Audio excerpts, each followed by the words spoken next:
المتابعين اللي طلبوا طريقة الازبري الموز بالفراولة والحليب تدللون يا حبايب خدمتكم. تشوف لي القوام فول ومكفول وعلى حسب الوصول، الريحة تنشاف كفيلك الله والطعم يقرص واحد على واحد.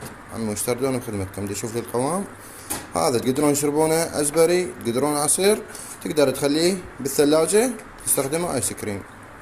انا راح اسوي قسمين. شوف لي شوف لي الجمال. شي على شي اقواكم بكل شي. اليوم راح اسوي لكم اغرب ميكس ممكن تجربوه، عصير موز بالفراولة والحليب. هذا يرهم ازبري، يرهم عصير، ويرهم ايس كريم. بالبداية نحتاج 4 موزات، 3 عصير ابو تشيز. شنو هي عصير ابو تشيز؟ ليدي او ابو تشيز، واذا ما عندكم تقدرون تخلون اي نكهة فراولة تحبوها. ثلج، قلاص حليب سائل، محضرة طعام. نضيف هنا محضرة الطعام ونرجع لكم. هسه بالبداية نقطع الموز ونضيفه محضرة الطعام.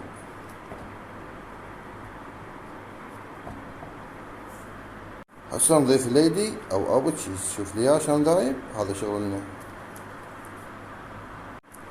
هسه نضيف باقي الكمية. هسه نضيف ثلج، نمطرها ثلج.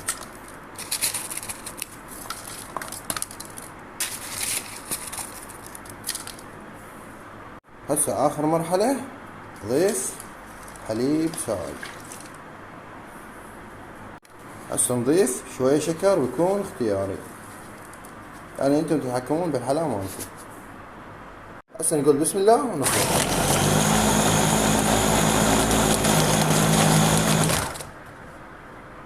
وهذا كمل الازبر مالتنا او الايس كريم، وعليكم مليون عافية. هذا تقدر تشربه هيك، تقدر تبقيه بالثلاجة لمدة ساعتين او ليلة كاملة، يجمد عندك يصير اطيب ايس كريم. لا تنسون تخلونا لايك ومتابعة.